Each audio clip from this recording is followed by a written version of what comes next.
जीवन देती है, इनको सुरक्षा प्रदान करती है।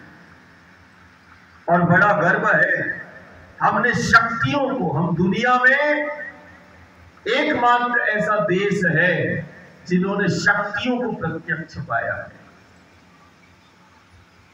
प्रत्यक्ष हमने शक्तियों को पाया है।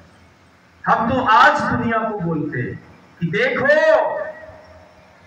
देखो हमारे पास शक्तियां हैं, देखो गंगा है, देखो यमुना, देखो गोदावरी कावेरी को, देखो गंगा और देखो उस्मान नर्मदा।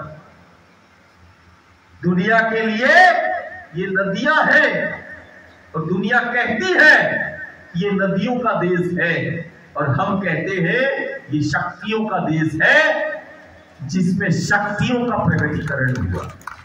नदी के रूप में हमने शक्ति को प्राप्त किया है।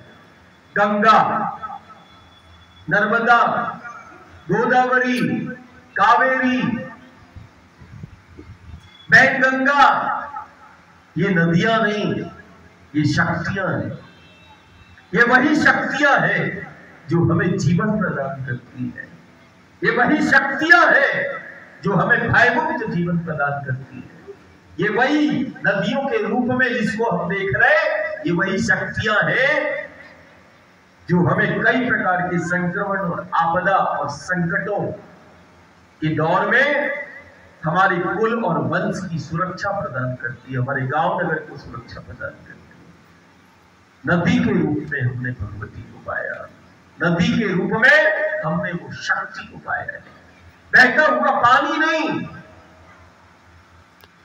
बहता हुआ पानी नहीं, ये तो चलती हुई साक्षात भवानी है जिसको हम बहते हुए पानी के रूप में देख रहे हैं। शक्ति है। कई लोगों का प्रश्न है, आज दुनिया के बड़े बड़े उच्च संस्थान आज इस जीवन को देख रहे हैं जिस जीवन के समक्ष तुम बैठे हो, और वो कई प्रकार के शोध करते हैं कि ये कैसे संभव है कि एक नदी पर कोई कैसे जी सकता है, कोई कैसे पेड़ पहाड़ों की निकटता में सबसे बेहतर जीवन को जी सकता है। आज सिर्फ देश के ही अनुसंधान नहीं, चिकित्सा के उच्च संस्थान सिर्फ देश के ही नहीं, आज दुनिया के चिकित्सा जगत के उच्च संस्थान आज वो उस नर्मदा के पथ पर वो शोध भी करते हैं और वो चिंतन भी करते हैं। क्या है ये? नदी से संवाद करते हैं, ये माटी से संवाद करते हैं, ये वृक्षों से संवाद करते हैं, ये पेड़ों से संवाद करते हैं, पहाड़ों से संवाद करते हैं। देखो हमारा सनातन, देखो हमारी संस्कृति।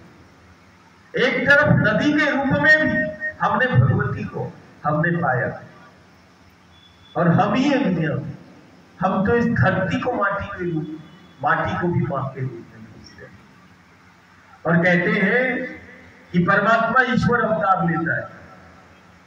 गुरु गोविंद ने अवतार लिया, परमात्मा ईश्वर ने अवतार लिया, लेकिन अवतार का भी कोई कारण होगा।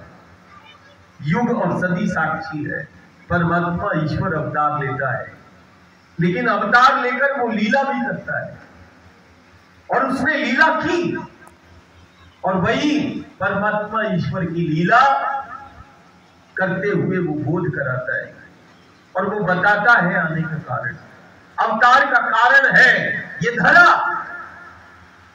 अवतार का कारण है वो धेनु जिसको लोग पशु के रूप में बोलते हैं, गौ। हमारे लिए हमने तो शक्ति को गौ के रूप में भी प्राप्त किया है।